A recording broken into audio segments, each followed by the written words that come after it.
Welcome to Gone in 5. I'm DrJason and I'm here to teach you how to get rid of various pains, aches, and ailments in only 5 minutes. Now, disclaimer is this.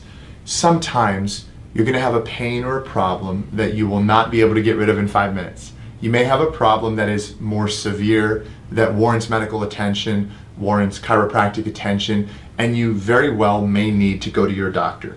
The purpose of this video series, Gone in 5, is to give you tips and tricks and hacks to get rid of your pain, and if the need arises to see a chiropractor, to see a medical doctor, then by all means go do so. Today we're going to talk about how to get rid of hip pain in 5 minutes. Now, a lot of people will say, I've got hip pain, and they point up here. This is actually the lower back, and the hips, the hip joints are right here. All right, so if you've got hip pain can be really bad. Hip pain can force you to limp. It can hurt you. It can make you feel like you constantly have to stretch out and open up your hips. I've had hip pain before. It hurts. So the first thing we're going to do is teach you what's called a runner's lunge. So what you're going to do is you're going to start with your feet apart like this, and you're going to go ahead and lean back with one foot like a lunge. So right, I'm standing like a lunge.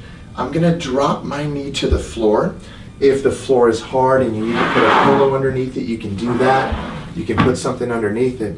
And what you're going to do is you're going to bring both your hands down. So notice my left knee is up. My left foot is here. My left hand is inside my left foot. My right hand is inside as well. Now you'll also notice that I'm wearing slacks. I've been to the gym today. I've been in my gym clothes, but I do this purposely to show you that there's really no excuse. So whether you're at work or you're at home, you're in your gym clothes or you're in your dress clothes, I want you to be able to do it, right? So what I'm going to do is this. Now, if I wanted to get down a little bit lower, okay, I could go like this. I've got some limitations because I'm wearing work slacks like this. But what I'm going to do is go down. I could even widen my leg because my pants are restricting me a little bit. I could go down like this onto my forearm, and I'm going to stretch my hip. Now, if I didn't have my work slacks on, I'd be right here and I could go farther down. But the point is I'm stretching my hip flexor right here. This muscle called the psoas that attaches from the femur, this big bone right here, goes under the intestines into the lumbar spine.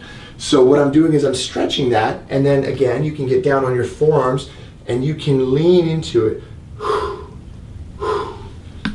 Breathing like that if you need to. And you can also turn your toes that way. So rather than resting your toes up, bring them down.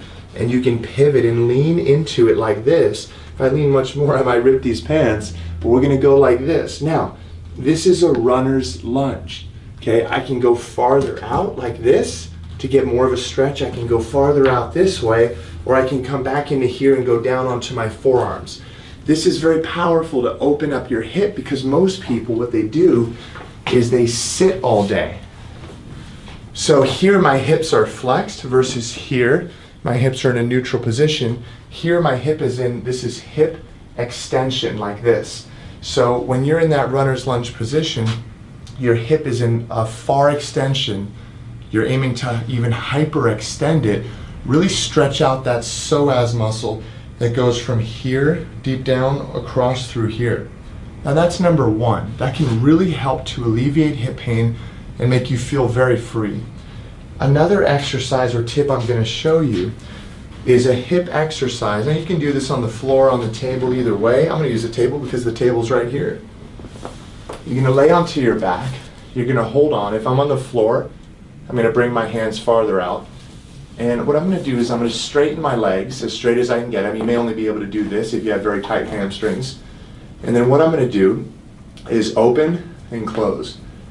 And I'm going to do repetitions anywhere from starting with about 3 to 5, all the way up to maybe 10 or 20. And then what I'm going to do is do circles. So not scissors like that, but circles. 1. Like this. Now I'm going to go the other way. That was only 3. Okay. Now what I'm doing here is I'm pushing out of the hip joint. So rather than being standing and using my hip joint the pressure here, I'm lifting out of the hip joint against gravity, decompressing the joint, and then strengthening the muscles that move the hip joint and helping the synovial fluid inside the joint, or what little synovial fluid you may have, help circulate. It's an amazing exercise to do for your hips. So number 1 is the runner's lunge. Number 2 is that exercise. Number 3 are going to be hip hinges or hip swings. Now what I want you to do is find a wall for this, and I'm going to hold on here. I'm going to use my right hip. I'm going to stand back a little bit and I'm going to swing my hip out. 2, 3, 4, 5, 6. Okay, we're going to go this way. 1 and all the way over.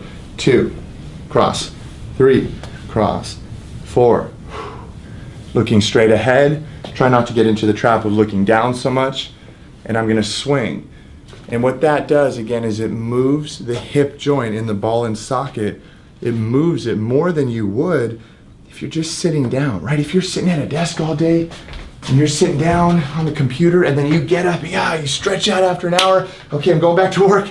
Your hips are really going to suffer. Now, the next thing I'm going to show you is a hamstring stretch over here.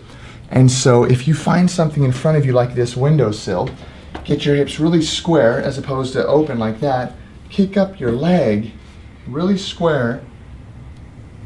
Hands on your thigh. You're going to breathe. There we go. I'm stretching my hamstring. Many people's hamstrings are over tightened, and it actually comes from the lower back. Only once you've squared yourself should you then lean forward and even grab for your toes. If you're not square, don't try to reach over just yet. See, that was my hip popping right there. So there's pressure built up in my hip. Looks like I need to do some of these exercises. I actually do them quite a bit, but my low back, if it's out of alignment or gets tight, it's going to cause my hips to tighten up. And that's how it goes with most people. Now the last bit of advice is this. When we're looking at the hips, remember that the hips are an extension of the spine. So if your spine is out of alignment, especially in your lower back, then what happens is it distorts the movement patterns and can abnormally transfer weight to one hip. I'm going to show you a couple of x-rays where people have abnormal wear and tear because of poor spinal motion. So what we have here is somebody that came in with a hip problem, and what you've got is the left hip and the right hip, and I wonder if you can tell which hip has the degeneration and causes pain. It's the left hip. Almost bone on bone. It is bone on bone in some areas.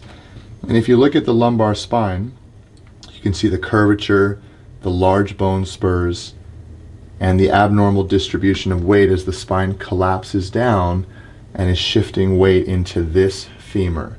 So many hip problems actually stem from the lumbar spine. Just take a look at this one. Now here with this person, you've got the left hip and the right hip. As you can see, there's a lot of wear and tear there. And here you're completely bone on bone. Well, it just so happens that in the lower back here, again, you've got these big bone spurs growing out. There's abnormal motion. These bone spurs are not supposed to be there. And so what's happening is you've got poor lumbar spine motion. When I have this person bend to the left, you see that the lower lumbar spine barely moves down here, and then more and more and more. When we have them bend to the right, again, barely moves down here and then slants upwards. So we're going to contrast that with a nice smooth normal arc that we would have. And when we look to the lower back from the side, we can see as well that the L5-S1 disc is bone on bone, and as a result, the nerve is being pressed upon, and the motion is not being distributed properly, and that will create problems in the hip. So as I said, if you need to see a chiropractor, see a chiropractor, hopefully before it's too late. By all means, if you need a hip replacement, get one.